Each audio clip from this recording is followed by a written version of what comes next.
Good evening, ladies and gentlemen, and welcome to our first Tuesday night softer side session.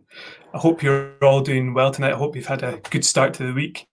For those of you that have been following along and watching the softer side sessions on Friday night, thank you so much for joining us on Tuesday nights. And this is going to be our home going forward, as we've mentioned over the past couple of weeks, as the world starts to open back up and people start to use their Friday nights more. We're going to move these to Tuesday nights to make sure that you can still engage with us and ask questions of our guests on these sessions. And we're going to be moving down to once a fortnight rather than weekly. That's just going to mean that we can make sure that we're bringing the same high quality content every week as the people that we're bringing on as guests are going back to their daily jobs and have things to do. It takes a little bit more work fitting everything in. For those of you that are watching for the first time, hello. These are our softer side sessions. Over the past 3.5 months now, we've been running these sessions live on YouTube and Facebook, but tonight we're going to Twitter for the first time as well. I'm Scott. I'm the Global Brand Ambassador at Tomatin Distillery. And over these sessions, I've been joined by the people that make the whiskey industry what it really is, and the people that you maybe don't often get to hear from or get to speak to. We're trying to bring those conversations to you and allowing you to ask as many questions as you want. I'll try and get that over to our guests as we go through. During these sessions, I've spoke to master distillers, coopers, writers, store owners. And tonight I'm going to be joined by Andy Gemmell, who's the owner of The Gate in Glasgow. And we're going to be talking about his new platform, Whisky Wonderland, which has been ramping up its activity during lockdown. And I'm really excited about what these guys are doing. A couple of weeks ago, I was reading about the growth of Scotch whisky globally. And in the article, the quote was along the lines of, Scotch whisky has been shrouded in mystery and myth for so long, and it's part of what has made Scotch whisky so popular worldwide. But as so many other spirits from around the world become more premium and more competitive with Scotch whisky, this myth and mystery kind of holds Scotch back in many ways. And that's a question that the whisky industry has been facing, the Scotch whisky industry particularly. How does a traditional spirit, a spirit that's steeped in so much history, appeal to a younger, modern consumer and not lose the traditional consumers at the same time? How do we get more people in together? And Andy and his team at The Gate have been challenging that and tackling that question head on through their work with Whisky Wonderland. So I hope you'll all pour yourself a dram and welcome in Andy Gemmell.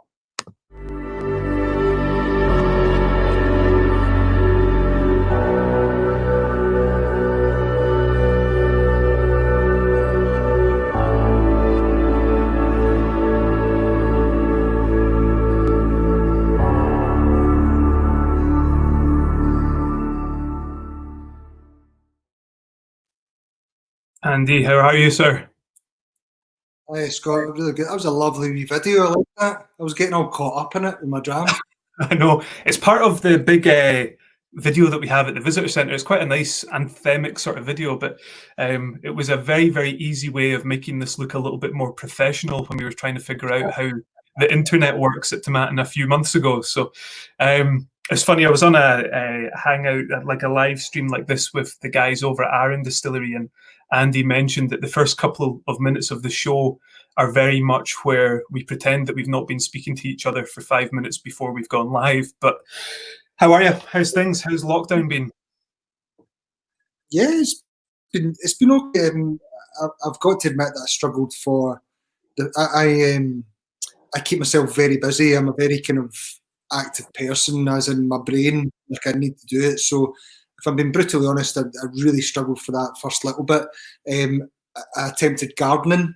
I'm not very good at man stuff, so I attempted gardening, failed at that. I started just to try and keep my brain busy. So I failed at most of the things I did with that. And then we kind of started up a delivery service out of The Gate, which went really well. But yeah, I think it's just been keeping my brain busy. But at the same time, you know, things that we're going to talk about, like Whisky Wonderland, kind of kept me occupied. It's gave my brain probably a once in a lifetime opportunity, like a lot of people, to actually reassess things and think about the future, you know. Yeah, definitely. I mean, I think at various levels, we're all kind of taking a wee step back and assessing if the way we do things are the right way and how we can change going forward and make them out of a bad situation. But most important question of the night, what's in your glass right now? Oh, it doesn't need to be tomato. No. Doesn't need to be tomato, not to be anything.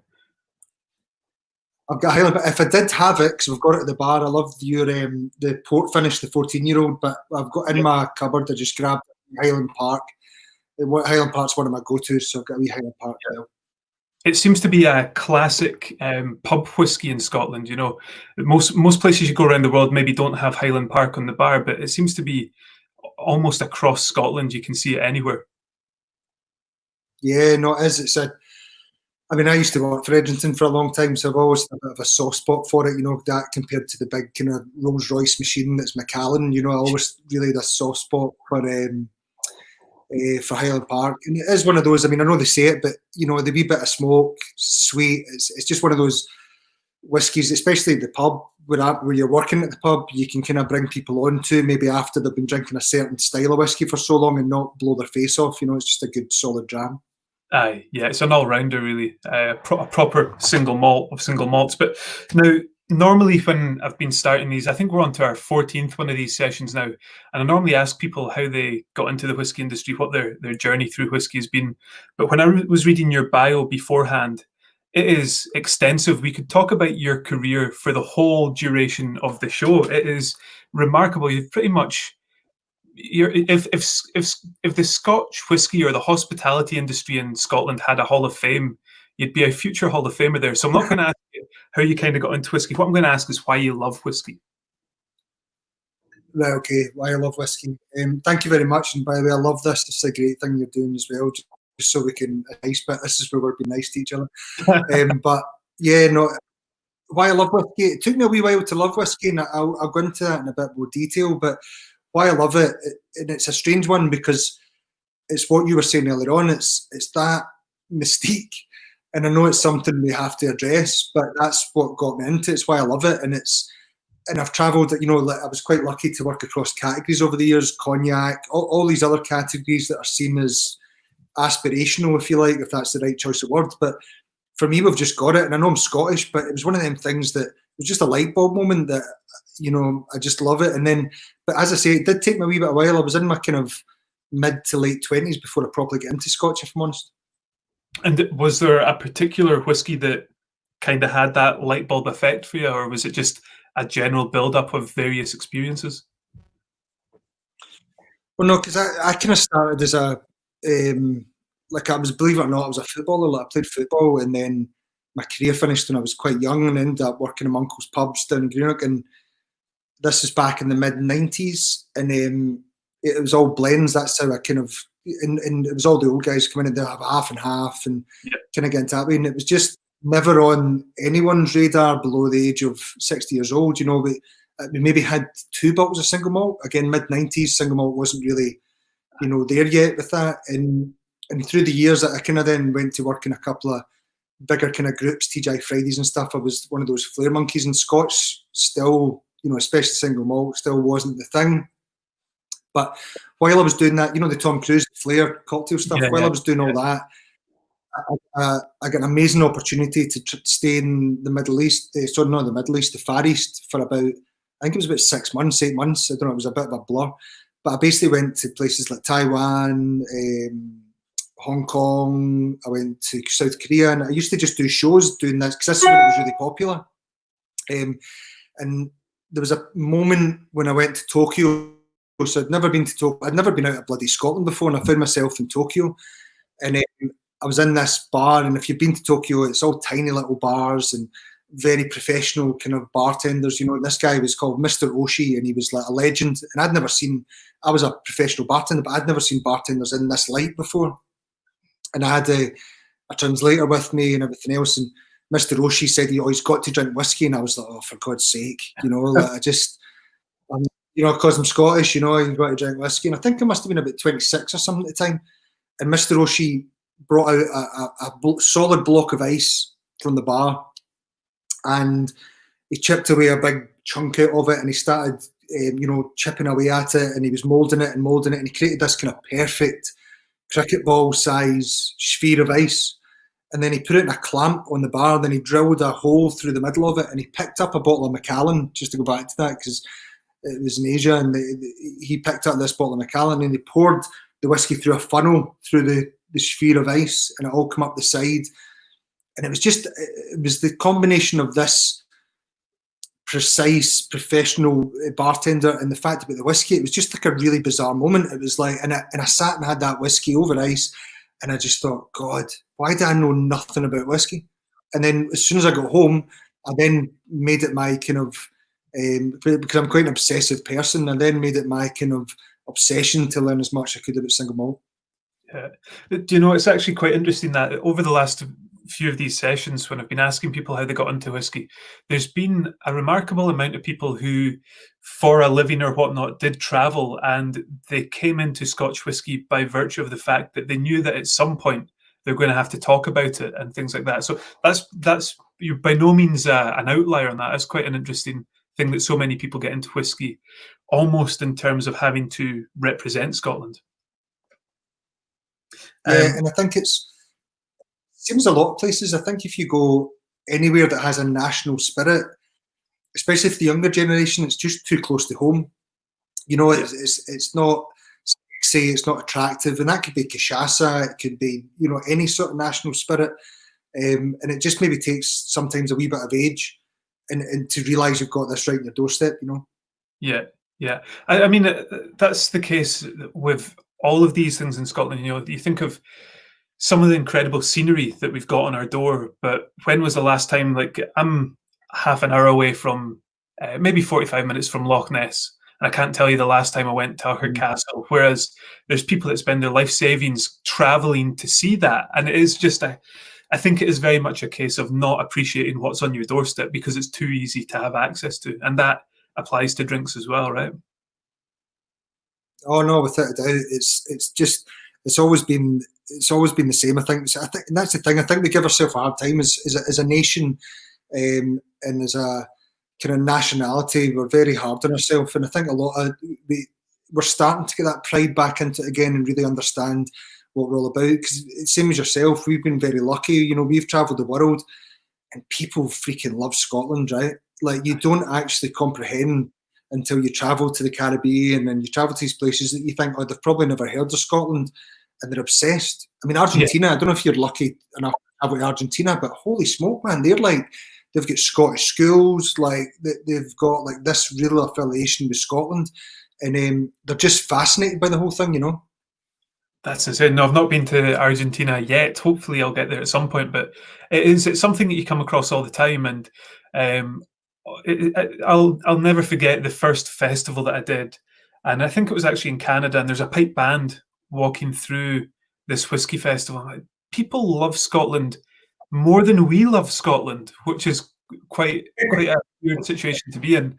You're sitting there listening to these pipes thinking, oh, aye, pipes again, great, and everyone else is so amped up about it. It's quite funny. I think, and that's the thing that we're going to talk about, I think, with kind of modern Scotland, and there's nothing wrong with doing both. That, like, I think this is the thing. I think if we take some of that heart that people love about Scotland and try and rip it apart and go, oh, no, we're not about that anymore, we're about this, it just doesn't work. We just need to think of a different angle to communicate, a modern Scotland as well as that traditional, because that's what people love about it, Yeah, it is a tale of two halves. There's so much going on right now, and part of what's going on right now, especially in drinks in Scotland, is what you are doing down at the gate. And I would say the main reason I wanted to speak to you was because of all the stuff that I've seen from Whisky Wonderland over the last few months. But we can't really talk about Whisky Wonderland without talking about the gate and the incredible bar that you've got there, and in a part of the city that's not traditionally known for high quality drinks. So tell us a little bit about how that came about. I used to have a bar years ago, so my family had pubs and stuff, and then when I came back from Asia that I was talking about earlier, I ended up in Edinburgh in the Tonic Bar in Edinburgh, which is still there to this day, a cocktail bar, and it was very much, I really enjoyed my time there. And then, like it is now, like if you're good at your job in the bars, you kind of get snapped up from the brands, and I get snapped up from Edgerton, or Maxim it was, the distribution and marketing company for Edgerton and Beam and stuff. So I worked for them for years, and I just always had the hankering to get a bar, you know, just to go back into it again. And it's something that never really leaves you, I think, as a bartender and stuff. So no matter what you're going to do, because I went on then to Dewar's, there's Global Ambassador, and then I had the drink cabinet, a drinks agency, and I just always wanted to do it. So when we had the agency, we were in the East End of Glasgow. We were in an area called the Gallagate, next to the kind of infamous Barrowlands ballroom, and we were there for about 3 years. And this pub, it was called Emerald Isle, and it was a very unique pub. If anyone doesn't know that area, Gallagate, there's a very strong allegiance to the green white side of Glasgow, and this pub was called the Emerald Isle, and it was on at a steal. The actual freehold to buy the whole thing, and I looked at it and I thought, no, I can't do that. You know, it's not ready, the area. But you know, there's an equation, I always believe, like, because again, you look at Shoreditch, Hoxton, you look at any country, and you look at these areas. There's an equation, and it's almost like a wee range of tick boxes, you know. And the Gallagate area where we had the agency just had it all. You know, it had every single element right to become an area. You know, a kind of established cool area. And I just saw this place, and I just thought, stuff it, let's go for it. And I've got a great story. If we've got time, I could actually tell you the day that I went in to view it. The day I went in to view the place, I actually almost never made it out alive, to be honest with you. That's how rough this pub was when I brought it in. They thought I was an undercover policeman when I first went in to view it. And what I didn't realise was the actual time of the viewing was at 10 o'clock in the morning. And you would think no one's in the pub, right, at 10 o'clock in the morning, but my pub still has this just now as well. It's got a historic kind of, it's like a shipyard licence for the workers, so it's actually got on a Friday, Saturday and a Sunday, I think, but I can open the pub at 7 o'clock in the morning. Right. So I walked into this pub thinking I was just going to view it, and not realising the pub was absolutely full. Oh, there's one caveat to open at 7 o'clock in the morning, right? And this is on my licence. You've got to have a breakfast roll. So you've got to have a roll and bacon, and then to drink 7 o'clock in the morning.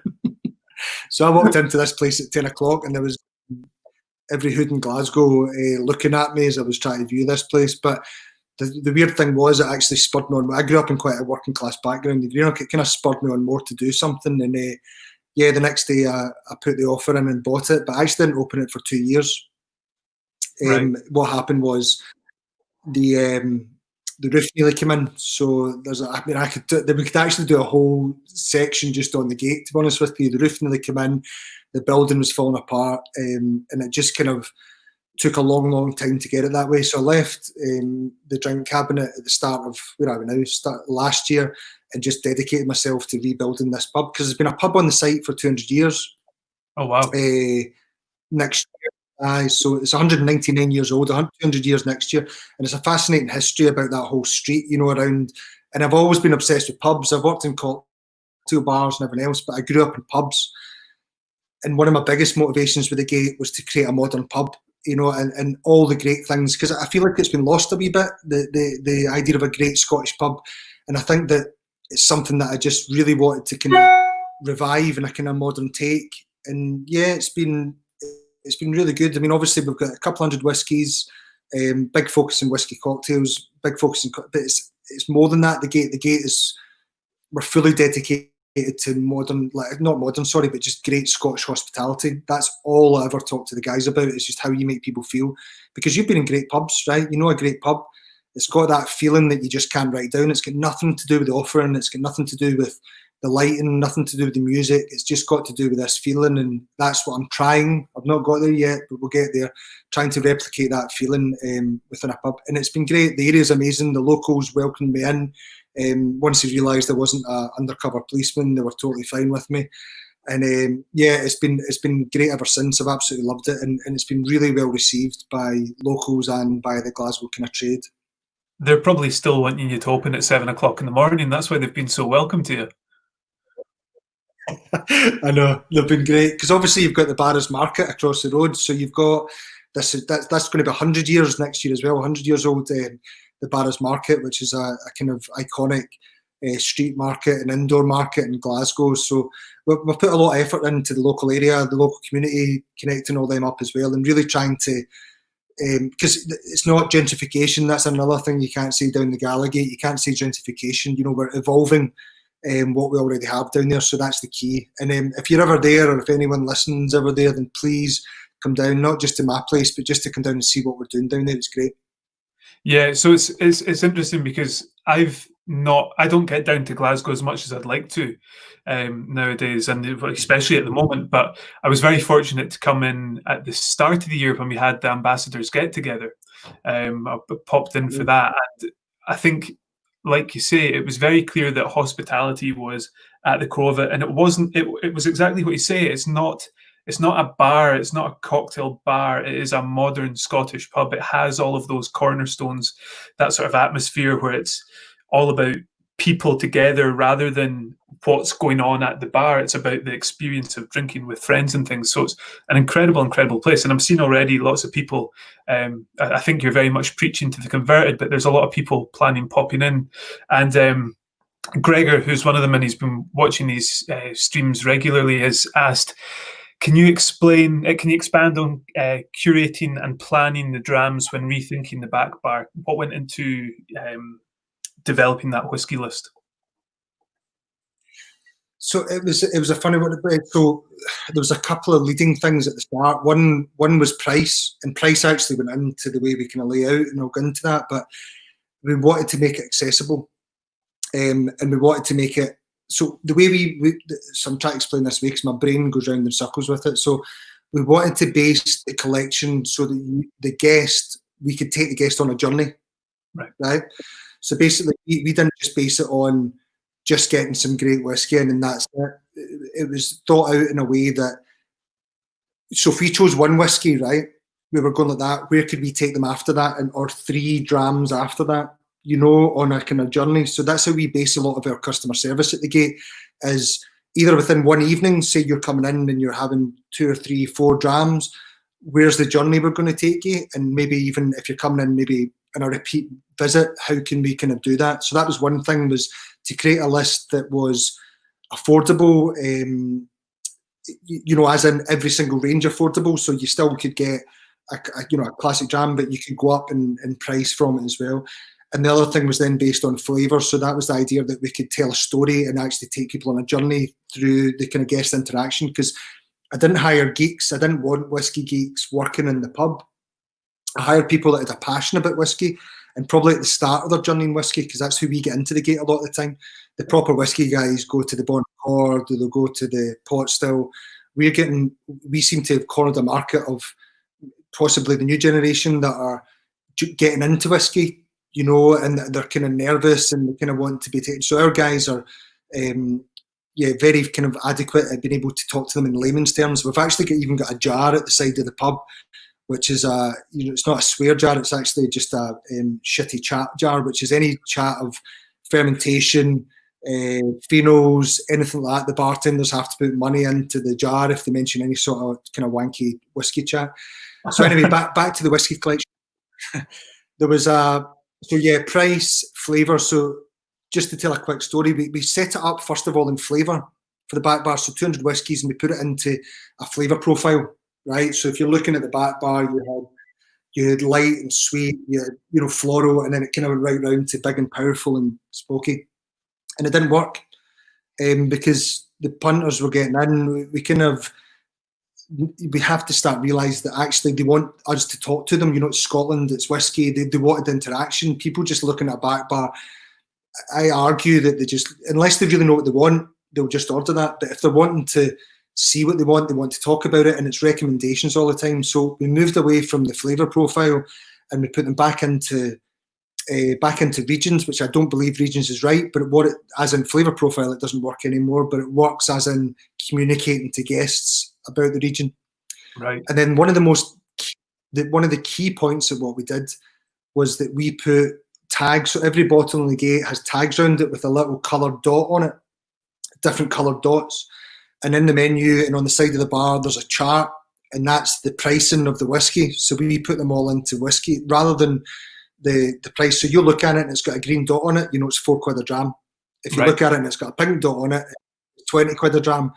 And that has increased our sales dramatically, because what we found is one of the biggest things that puts people off whiskey was actually the price a lot of the time, and that not as much, it was the not knowing what the price was, you know, for the people that really aren't into whiskey, getting into whiskey. So they didn't really want to ask if how much is that, and they didn't want to see it. But if you can clearly state what the prices were, people were more open to try different things. But yeah, just to answer the gentleman's question, it was really, first of all, based on flavour, back into regions, but really being able to do it in a way that the bartenders could take the guest on a journey through different whiskies.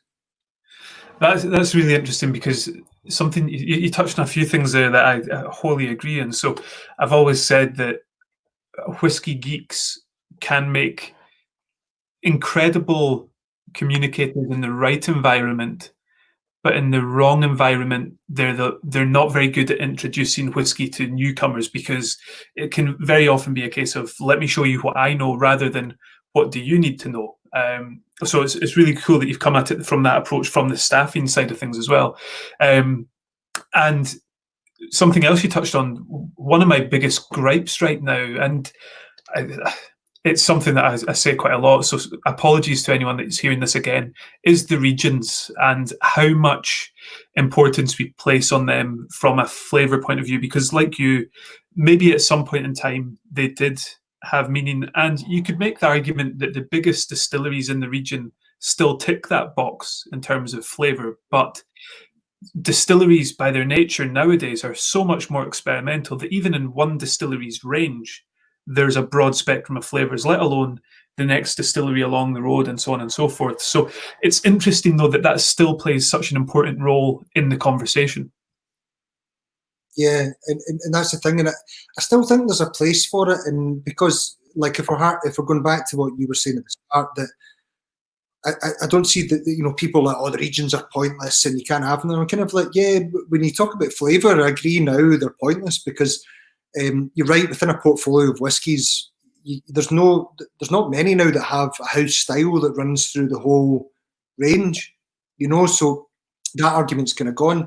But as far as like where it comes from, just in a purely kind of geographical sense, it's very simple to explain to people where that's from, you know, and just they understand the Glasgow, and it's just an easier, like, the main three things we talk about whiskey, right? So you've got flavour, price, and stories, right? That's the three things we kind of stand at when we're communicating about whiskey at the gate. And people will probably kind of go, oh, price, that's a bit unsavoury, but it's the fact of we work in an industry where we have to sell things. So price, flavour, and stories. And what I always tell my guys is the regions help you tell that story. A lot of the time, then you start going into the distillery story, and all I ask my guys to do is know the price, understand the flavour, and actually where that flavour can then go, like what other brands or what other whiskey can we then go to after that, and then give me a couple of stories that aren't related to yeast or shapes of pot still are in. Like, give me stories that are funny or interesting about that brand, and that's all I ask them to do, and then you can just expand after that. Yeah. And what you touched on as well was quite interesting, that a lot of your customers tend to be at the start of the journey, because I was going to touch on that. You know, there are a couple of established whiskey bars in Glasgow that are very much home to the whiskey drinkers, the enthusiasts that will go there and seek them out because of them being almost institutions in the city. But you're also in this incredible position where you're across the road from the Barrowlands, and I would imagine there's a lot of people nip in for a drink before a show or afterwards, and you must get this very diverse group of people. So how do you then, I guess, how do you take people who are maybe not even going to the gate for a whiskey? How do you take them? How do you even get them on that first step of that journey? I think the way the pub's laid out is one of the things. So it's probably two things. It's the kind of layout and how we showcase the whiskies in the first place. So we make it really easy for them to see what there is, but also it's going to come down to the team. The team at the gate are, as soon as they sniff out a kind of someone that looks at the back bar and is kind of dwelling on it and looking at it, they sniff out that opportunity to start to talk to them about the whiskey and what, if they had one before, even if they don't like it, you know, we've got cocktails there, they can try it. we never kind of pushed ourselves as a full whiskey bar. That's my passion. It's my little bit within the bar. As I said to you, a great pub is made up of lots of different moving parts, and whiskey for us is one of them. But one of our main objectives is to break down those barriers. And you're right, the Gate, you've never been in a pub, and I've never been in a pub at the Gate with the cross-section of society we have in the Gate, and that's one of the biggest things I want. And I've had, like, I get quite emotional sometimes in the pub seeing the cross-section of community doing there. You know, I remember there was one night last year I was in, and there was 3 girls in the bar having half and halves. There was a couple of barras traders just having their pints of tenants at the end of the bar. Then there was some guys and girls having cocktails over in the corner, and that's always been our objective to do that. But yeah, one of the biggest things, just to go back to your question, to break it down, is just communication. It's been able to talk to people and not push it in people's faces, and just talk to them in layman's terms, you know, like actually speak to them properly about whiskey. I think as soon as you kind of overcomplicate it, because it already is overcomplicated if we're talking about that new generation that are just getting into whiskey. I mean, you'll remember it as well, Scott. We're not that old. Do you remember that thought of going into whiskey? And it was a minefield, you know. It was really difficult to kind of pick away, understand it. And I think that's part of our job, is to kind of dispel it. You want ice in it, you want water in it, you want Coke in it, whatever you want. It doesn't really matter. You do what you want. That's kind of our ethos.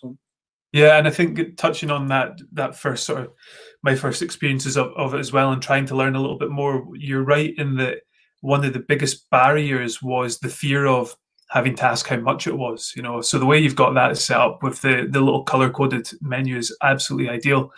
I guess before we go on to talk about Whisky Wonderland and how that's developed from the Gate, tell us a little bit about what's happening now at the Gate, because I know you mentioned that you were at the Gate today. I was actually down at the distillery today, which was a lovely, lovely thing. It's only the second time I've been there during this whole lockdown, but you were telling me that you were at the Gate and getting ready for the first sort of phase of opening up. So what's that looking like? So we'll know more when Nicola kind of announces the kind of measures, but we've been working really hard to think about what our guests are going to want. So we're kind of flipping it. We're not just thinking about what we're going to do. It's kind of going, right, what are the needs of our guests going to be? And one of those main things is safety and comfort, you know. So we've put a lot of thought into that, making just the spacing out, the flow of people coming in and out. But the biggest part of us is moving away from for a 2-month period, is moving away to kind of bookings only. So it's reservations, and we've got something on every night. We're doing turbo quizzes, we're doing food takeovers every Thursday, Friday, Saturday. We've got loads of different local kitchens coming and doing pop-ups, and then we're doing a brunch bingo on the Sunday as well, and really just trying to make the place feel alive. And what we're basically doing is selling these 2-hour slots and just absolutely giving people the time of their life that we can give them within that 2 hours. Because what we need to be is a sanctuary. We need to realise that people are going to be very nervous, Scott, of coming out. So we want to try and take away all that nervousness, all that kind of feeling. We've invested in a decent booking system for the website, so people can just book on, come in and enjoy themselves when they're in there. So really, our biggest thing is, on top of all the health and safety kind of stuff, is the mental aspect, just making sure that every single one of our guests comes into the Gate, even if it's for 2 hours, they have the time of their freaking life. They go out there with a drink in their belly, some good food, and we've gave them a little bit of ease from things for a couple of hours, and just kind of had a good time. That's what we're going to kind of do from. That's great, because I think so many people are looking forward to going back to the pub, but it would be sorry to go back to the pub and it just be a couple of old guys at the end of the bar having a half and half. You know, it's great that you're going to be putting so much into making sure that people's first experience of a pub after lockdown is the reason that they love pubs. So I look forward to seeing how that goes for you. I mean, as far as, oh sorry, Scott, I was just going to say, like, we've got a thing, we call it subliminal control, and I think that's the magic dust. Subliminal control in a good pub is where you get into a place and you don't really know what it is, but you just instantly feel safe and instantly feel taken care of and instantly feel that you're going to have a good time. So we're just going to ramp up that feeling, really. Good. That's fantastic. And so Whisky Wonderland. Whisky Wonderland has been one of my favourite things to engage with over lockdown. And I thought when I was watching it, that it was very much Instagram activity while lockdown was taking place, and watched a lot of the stuff on Hospital Live. The very first one that you did with Daryl about the history of whiskey through a handful of cocktails, the Hoff and Hoff pairing, the Whiskey Room 101. It's all been incredible stuff. But then I started speaking to you, and there's so much more to Whisky Wonderland than what we've seen over the last few months. So tell us a little bit about how Whisky Wonderland came about, and actually what it is. God, so when the first, so right, here's the story, right? So Visit Scotland and a couple other bodies came to me and were kind of like, they did a bit of research, right? So we hear this, you'll know this, most people won't realise this. They went into, I think, maybe say it was 25, 30 hotels and bars in Glasgow, and they did a kind of mystery drinker thing. And they went in and asked staff, kidded on, they didn't know anything about single malt, and they asked the staff, I'm quite into my whiskey, what do you recommend? And I think 90% of the staff had no Scooby about what to say about whiskey, had not an idea. So they just couldn't even communicate. They were like, I don't have a clue. There was maybe sometimes there was one guy in the whole place that could talk to them about whiskey. This isn't the biggest city in the whole of Scotland. They couldn't have anyone that could comfortably talk about single malt. So Visit Scotland and these kind of bodies came to me and said, what would you do? And I was like, well, the first thing we have to do is change the way we talk about whiskey. We have to kind of think about it different ways. So Whisky Wonderland kind of started through training programs, and we actually managed to get, I think, 3 or 4 of these training programs done at the gate before lockdown started. So we got some budget together and we kind of worked out how we could do these training sessions. And basically there were 3-hour sessions, Scott, that were built around breaking down the stigma and around single malt, and also I suppose the kind of aim of them was how to sell whiskey. So taking out all those words, taking out all the things, no production kind of methods, how do we talk about whiskey to our guests? And it's all through flavour. So basically, so the training session was kind of made up. You would come into the gate, we would have a quick chat, and then I blindfolded them instantly, which I know sounds really weird, getting blindfolded down the Gala Gate, but it was all safe. So we blindfolded them, and what we basically did was we gave them a kind of sensory test. So because most people, you give someone a whiskey, right, that's never into whiskey, and most bartenders aren't into single malt, you give them it and go stick your nose in that, they're going to go, oh, what? They're not going to be able to do what we do. So I blindfolded them, put them through a sensory test, just with normal aromas. I gave them a taste test. And just what I did was, so the idea was I gave them, let's say they were smelling a mix of herbs. I didn't want them to say what the herbs were. I wanted them to tell me what it reminded them of or what it made them feel like. So these young kids were getting really kind of vocal about, oh, it reminds me of, cut grass at my dad's and, in a summer's day. And they were really describing stuff. So I was just kind of trying to open up their head to actually understand whiskey a little bit more deeply when they were smelling it and tasting it. And then we just went through about 2.5 hours of just really kind of mock-up sessions to understand about what people want. And what the biggest thing was if someone knows about whiskey, they're going to order what they want. Don't worry about them. But this is how you can help people guide them to the whiskey they want. And it was all just done through flavour. So that's how we kind of kicked it off. We did these 3 sessions. We had mostly kind of hotels and 5-star establishments in Glasgow all came into the gate, and we took them through this, and it was great. Like I'm one of my biggest critics, but they went away absolutely pumped about whiskey, understanding what they could then, it's kind of like our ethos at the gate, they could understand. So someone was having a tomato and 12, they were able to then take them to somewhere else after that, or take them to another age group, and they were starting to understand, even if you don't like whiskey, you can talk about it and you can sell it to someone. So that's how it kind of started at the start. After that, then I got the bug, because I was telling you about my brain earlier on. My brain started ticking, and I've always been obsessed with this idea of being able to talk about whiskey in a different way, in a different kind of platform to understand it. So then lockdown happened, and I thought, right, let's start up on Instagram and let's just get that new generation of whiskey drinkers, ambassadors, bartenders, all these different people that love whiskey, and let's just get them doing different topics and talking about things in a different way. And again, it was, I think I was talking earlier on, it was just something to keep my brain busy, as well at the same time. So that started becoming quite popular, and people were really getting into it. And yeah, so basically now where we're at with Whisky Wonderland, which is quite exciting, we're actually looking at retail. So the next step will be retail, moving into shop, really ramping up the training sessions within it as well. So yeah, within the space of a kind of a couple of months, it's kind of grown some arms and legs, definitely.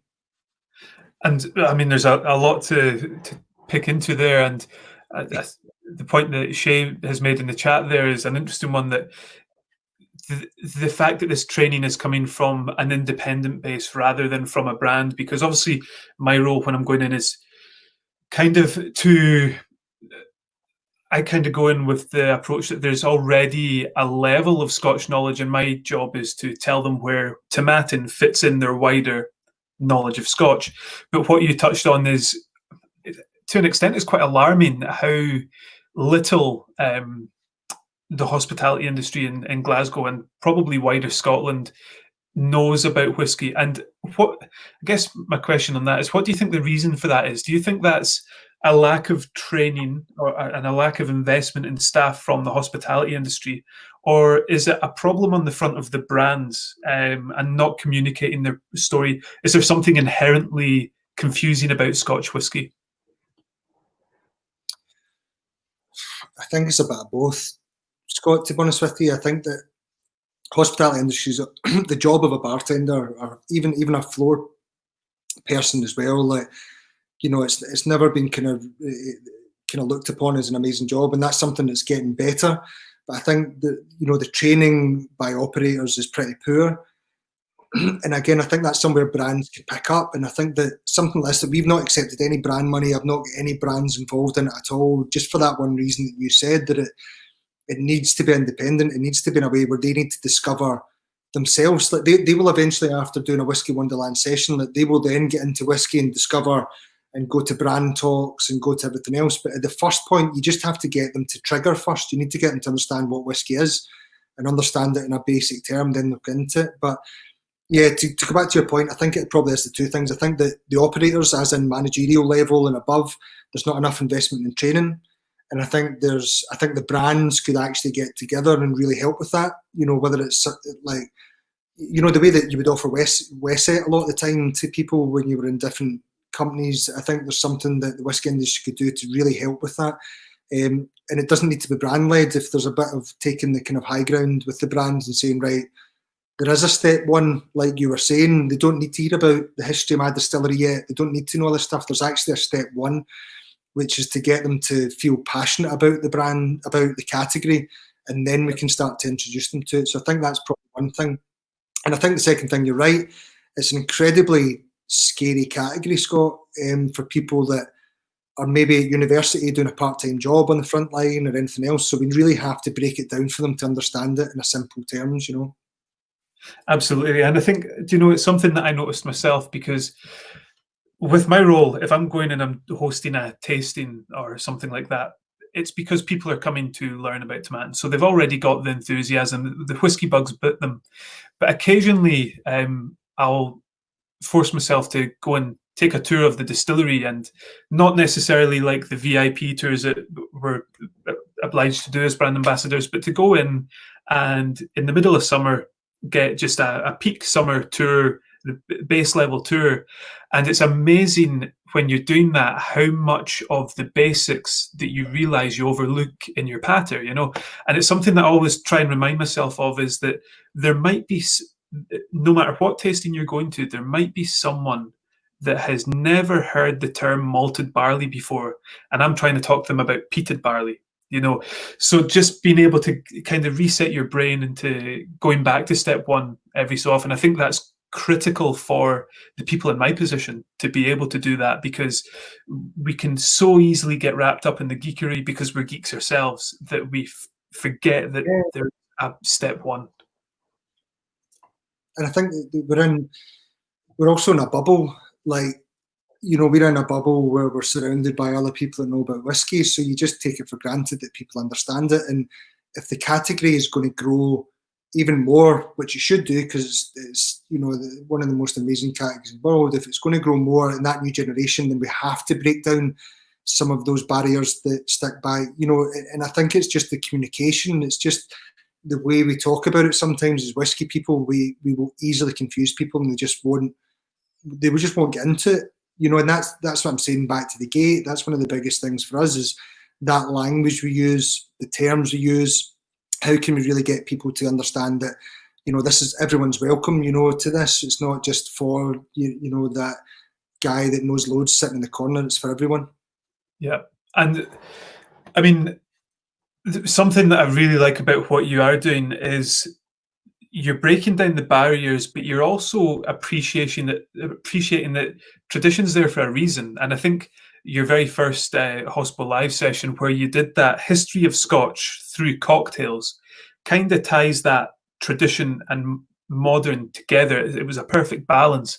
And it's something that you mentioned when we spoke a couple of weeks ago, and to paraphrase that, you can't just go in and say, here's a highball. You have to have a highball.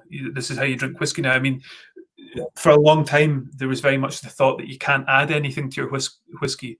But listening to some people now, you would think that you're not able to drink it without soda water, So for you, where is that balance? I think we kind of need to stop getting caught up in, it's such a Scottish thing. It's probably just such a British thing as well, but it's like, we need to just do one thing. And I think it can be more than one thing. Do you know what I mean? Like, there's nothing wrong. Like, if you want to go and have it with soda and do a highball and bash on, if you want to, it's just about the environment, and that's what I'm saying about the communication. I think brands get caught up in it a lot as well, where they're like, we just have to be this one thing, and that's what we focus on. And for me, there's nothing wrong with it. Doesn't need to be your main focus. You're just kind of saying, oh, you can have it like that if you want. I think I'd envy them, but I look at a lot of the bourbon guys, and they're so relaxed about what you do with their bourbon. When it gets across that bar top, or it gets across in the shop, I remember Fred Noel from Jim Beam just being like, do whatever you want with it. It doesn't matter, and I think it's just having that balance of, because we get a lot of whiskey drinkers in the gate that just will sit and have it neat. I'm talking about the young team, the new generation. They'll sit and have it neat, and they love the idea of just having a neat dram and a half an IPA, and they're sitting there having a good chat, and they love that ritual of the whole thing of having it really neat, no water and ice, and that's brilliant. But as you said, you can't just come in there and, some young hipster running in and doing a fly kick on the glass saying, oh, you've got to add soda and you've got to do all this. You need to appreciate that people do love that aspect. So it's just, for me, it's about, there is no, right or wrong way. And I think you're right. I think with that first session Darren and I done, we're doing the history of whiskey, right? Which is like a kind of old thing, but you're putting in cocktails that would have been drank with that. So you're just showing both sides of the world, and there's nothing wrong with doing both. That's an interesting point as well, that those were cocktails that would have been drunk at that time. Cocktails are by no means a new thing to whiskey, but they seem to have this air of, oh, that's different. I don't know where that comes from. Maybe you know a little bit more about why cocktails now had an air of taboo about them. I think that's been broken down again, but for something that was so known throughout whiskey's history, why did it all of a sudden become the wrong way to do things? I don't know if I was to get geeky, and I can get quite geeky. There was I did a talk at this Tales of the Cocktail thing a couple of years ago, and I went through kind of generations of drinking Scotch. There's been a kind of perfect storm where during the 90s, obviously single malt especially was becoming to get more and more popular, and then through the millennium, and it's had an air of obviously the tradition, but also the kind of luxury about it. So there's been a bit of, you can't mix this, and that goes for a 10-year-old or whatever it will be. It's just, you can't mix that, and that's just definitely changed, as you say, but it's just something it's going to stay with us for quite a while, that you shouldn't mix it. It's going to be that way. But I think also there was this is for bartenders. There was a bartender book called Jerry Thomas book, and a lot of these classic drinks. And if you go back, even although when we talked about cocktails like the Athol Bros and the Bobby Burns, all the other categories have always had so many more classic drinks. So when this classic drinks resurgence came through with books like Jerry Thomas, all from the 1800s, the late 1800s, early 1900s, there was hardly any reference of Scotch in it at all. There's maybe out of a book of 50 cocktails, you might have one or two Scotch cocktails. So when this classic, rediscovering the classic renaissance came through the bartending world, Scotch kind of got left behind a little bit on it. And, you know, rye whiskey and bourbon and, you know, all these kind of gin as well all started to kind of be brought into these things. And Scotch kind of got left a wee bit behind. But it didn't really bother us at the time because we were pumping out, you know, old whiskey and expensive whiskey. And that was the kind of reputation that kind of tagged onto whiskey. And I think you're right. You know, you look at especially some of the blended malts that are coming out and a lot of the way that the blends as well have started to change their tune and really get into this. I think it's definitely changing. You know? Yeah, and another thing that you mentioned that I've thought was absolutely the perfect analogy was you always think about your uncles when you're talking about whiskey, and just tell everyone about that because I think it's such a great way to approach whiskey as a category as a whole when you're talking to new people. Yeah, so I've got I usually use my dad. So my dad's Jim Gemmell, or my father-in-law, or my brother-in-law. So they're my three kind of people I've got in my head all the time. And what this basically does is keeps you out of our bubble, you know, the bubble that we're in, Scott, and a lot of people listening, which is our whiskey bubble. And they kind of got into whiskey maybe 5 years ago, single malt, only single malt, and they kind of get into that. And they're kind of supermarket buyers. They'll sometimes deviate up, but a lot of the things that I kind of base a lot of my choices at through whiskey selection, through the gate choices, is what would they do? Like, what would my dad do, or what would my uncle do in that situation? And it actually really helps me think about how I then talk about it. Do you know what I mean? So even at the people that work at the gate, the team there, I even think about, you know, would my dad understand this? Would he understand what I'm saying about this whiskey? Would he enjoy this drink? Would he get all that? So it's something that always runs through just to make sure it's like a bullshit gauge, right? You know, it's like a Scottish thing. It's this thing you've got in your head. You know, if your dad, you think about your dad in the background, to give you a scalp round the head if you're talking too much crap, you know? Absolutely. It's a perfect way of doing it. I always think, you know, I've been thinking about it more and more recently, is that the people that I engage with, I'm very well aware that they are people that are in a very, very small percentage of the overall whiskey drinking community, you know.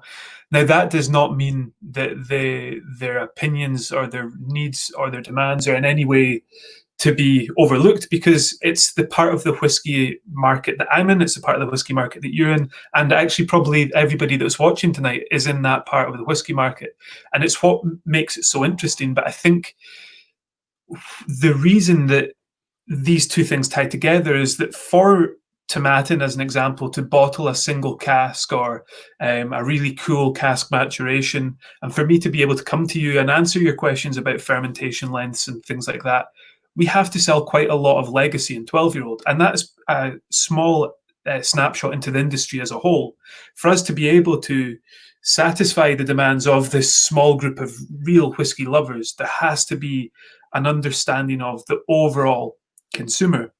And I think one of the problems for brands, and we touched on it a little bit earlier on, is that because you're in that bubble, it's so easy to overlook how important the £25 bottle of malt in Tesco's actually is to the industry.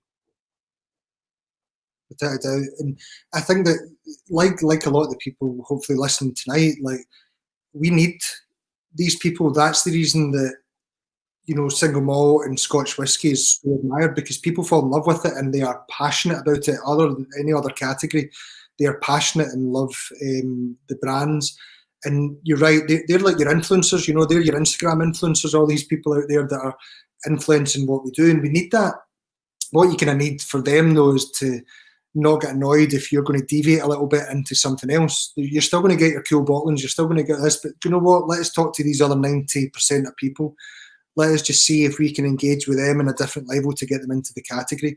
And that's why I'm saying I don't see why a lot of the brands can't do both to a certain extent, you know. And don't get me wrong, I'm a whiskey geek the same as yourself at heart. Like, I sit there and still study my whiskey and still, you know, will collect and do whatever else. But as I've got older and a wee bit wiser, my main mission now with Whisky Wonderland and the Gate is to engage with that new generation and see how they're going to, you know, take on the mantle and get into whiskey in a different way. Yeah, it's something that you see other categories doing very well. I always tell this story that I live in Allness, which for whiskey fans is where Dalmore and Tinnick distilleries are. But I grew up in a small village about 5 miles away called Eventon. It's a tiny little village, has one pub, and it is very much the classic working class village, and half and half is the order of the day at the bar, with over a game of darts or pool. And I'll always remember being in there, and two guys at the end of the bar must have been well into their 50s anyway, and they were boys that you would never not see with a pint of Tennent's. That was the order. But this one night, they'd had their few pints of Tennent's and they were moving on, and they had a gin and tonic. And I remember one of them saying, "You know why this one's good? It's because it's got seaweed in it." I was like, how do you know that? And how do you know that is important? And I think that is incredible that gin has been able to do that in a way that maybe whiskey hasn't, because when we're trying to tell people why something tastes the way it does, we maybe get too geeky, rather than going back to what you're doing with the Gate and Whisky Wonderland and saying, this is the flavour, and focus on the flavour rather than why it's all in there. Yeah, do you know what? It's a great example with gin. Like, we get, like women coming in, and you're right, like those two guys sitting with a pint of Tennent's, and they will find out one thing, and that's why I'm saying to you about we talked about price, flavour, and stories. Like, we've got amazing stories that we just have to demystify a little bit to the new generation to get them just to go, that's why I love this product. And gin have done it really well. Every single gin out there, they're sitting around the boardroom table just going, what is our one USP? They're all sitting around and I've been in a million of these meetings, they'll bring up Hendrix on a bloody laptop somewhere and they'll all look for their cucumber. So that's basically what they'll do. They all look for the cucumber, but they're right. They need to look for that little thing that is going to set them out from the crowd. And I think that in Scotch world, we kind of frown upon that a lot of the time. Within our bubble, we kind of go, oh, they're, and we kind of do the same old thing about the oldest whiskey distillery. That's not really sexy, Scott, if I'm honest with you. Do you know what I mean? That's not making me want to drink your whiskey and the new generation by going, you're the oldest distillery. Let's think about flavour. Let's think about different ways we can talk about the category, Yeah, absolutely. So, I mean, we're very much on the Tomatin channel here, but this whole sessions that we've been doing has all been about bringing people into whiskey as a whole. So I'd be wrong if I didn't ask you what brands you think are doing it right at the moment. From my experience, I'm trying to think on what level. I'm a bit. So me personally, I can talk about the team at the Gate as well, because they're the young kids. They kind of have good views, but I'm a big fan for kind of quite classic kind of styles of whiskey as well. I'm a big John fan, Ben Nevis. We go through a lot of that kind of classic style. I think that for me, I'm quite old school in the way that I love whiskey brands that come in and have that human touch, so it's all the wee things, like me getting sent a little 50ml sample, 100ml sample of stuff. I'm not really one for, being taken on a trip somewhere and kind of grand gestures. It's usually the ones that keep in touch and have that kind of Scottish hospitality part to it. And we're going back to that old school way where they're just kind of keep in touch and do it. When it comes to marketing and all that side of things, people might hate me. In fact, they will hate me for saying this, but I actually don't mind what Glenfiddich have done with the experimental range and all the things as well. Yeah, it's bold and it's brash, but my God, if you're going to be disruptive and do it, I think that the experimental range was a really good activation. Maybe not everyone's cup of tea from our bubble, but I thought it was a really cool way of doing it. I'm quite excited about a lot of the independent bottlers that are starting up now as well. We do really well with independent bottlings in the Gate, because we call that our weird and wonderful section. So I'm quite excited about seeing a lot of the independent bottlers come out, young people starting up companies and doing things as well. But yeah, without thinking as well, Tomatin does great. Tomatin sits with us. A couple of our guys love the port finish.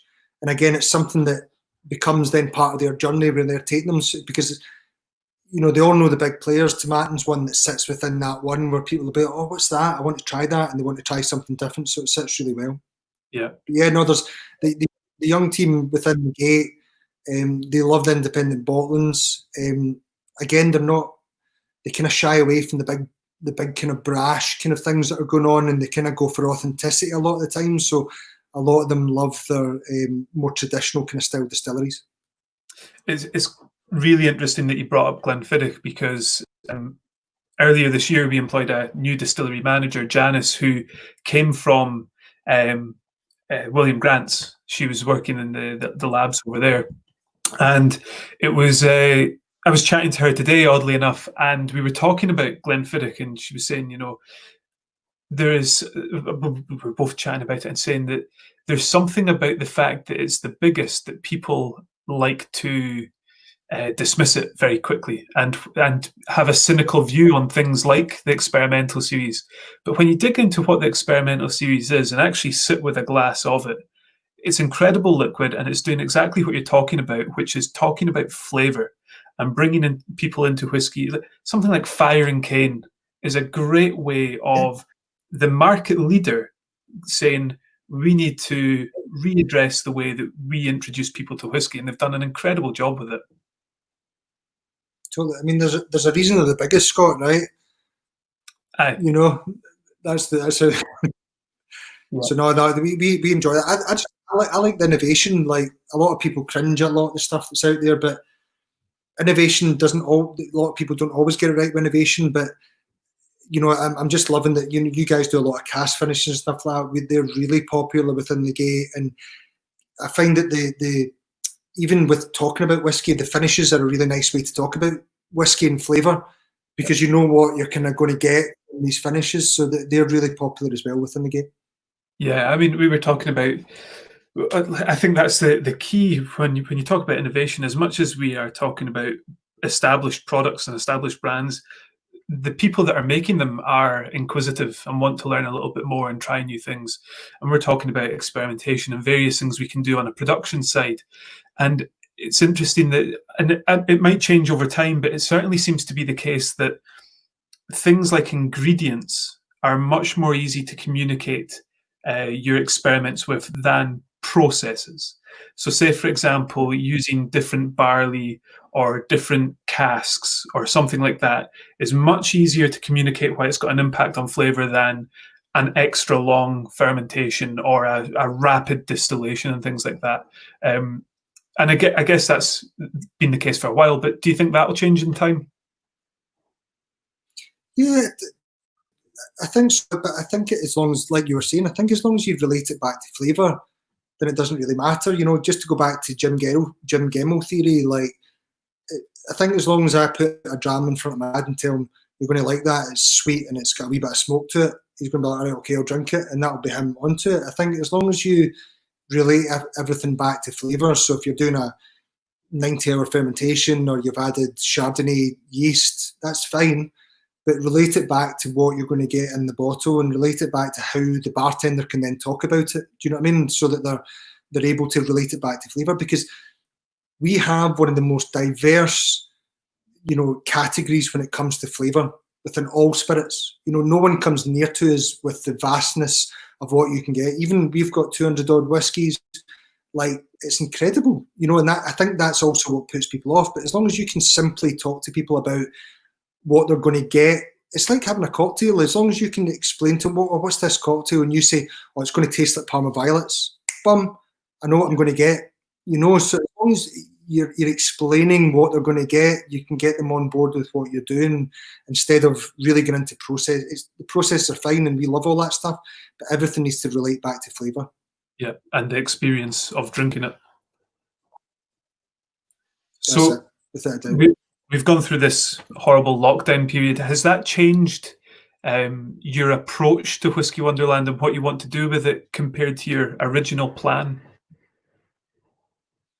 Yeah, the retail side of it, the kind of website and the e-commerce side of things, and the retails went a lot quicker. Right. Sadly, because there's a lot more retail units coming up, so we're going to get a good opportunity to pick up a really good retail unit. And I know a lot of people think I'm daft, but I think there's a great opportunity out there to have a forward-thinking, whisky website and retail offering that is different to anything anyone's ever seen before, and that's quite a big, bold statement. But I believe that with the ethos and the kind of pillars I kind of think that are surrounding Whisky Wonderland, we've got a good opportunity here to create something that is just basically what I want it to be is like a kind of platform, like a movement, and just let people be able to come into it, whoever wants to come into whiskey. So no, I'm really excited. I think it's a good time to kind of do it, and I think that through all this, that what we've been through, the Scottish attitude is always to bash on, Scott, right? And we just need to bash on, and we're going to do that regardless, no matter what we do. So we just got to keep going, and what will happen will happen, Right. Absolutely, and it's good. I think the fact that there's been so much more uptake in tools like Zoom and Teams and things like that gives the opportunities to quickly build beyond just training bartenders in Glasgow and do things further afield as well. So for anyone that's tuning in, Whisky Wonderland and the Gate social media very much lies on Instagram at the moment. Is that right? Yeah, we're both on Instagram, and we've got Facebook channels. We're no Twitter or anything like that, but Facebook and Instagram. Yeah. So I'd encourage everyone to go over and check out Whisky Wonderland. I've loved everything that they've been doing. And if you want to watch some of the streams that they've held themselves, and Andy's become a pro on this StreamYard tool as well, go over to Hospo Live on Facebook and search back through their catalogue of videos and pick up on some of the videos that I've been talking about. But Andy, it's 10:05 on Tuesday night. So thank you very, very much for taking the time to chat to me on our first Tuesday night session.